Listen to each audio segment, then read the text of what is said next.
ఈతమాను ఇల్లు గాదు, తాటిమాను తావు గాదు.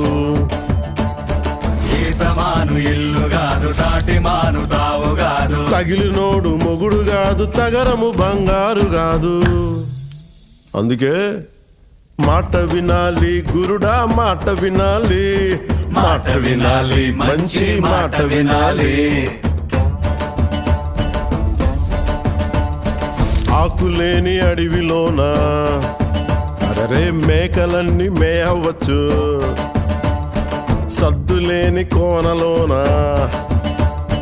కొండ చర్య కులావచ్చు. మాట దాటిపోతే మర్మము తెలియకపోతే, మాట దాటిపోతే మర్మము తెలియకపోతే పొగరుబోతు తగురుపోయి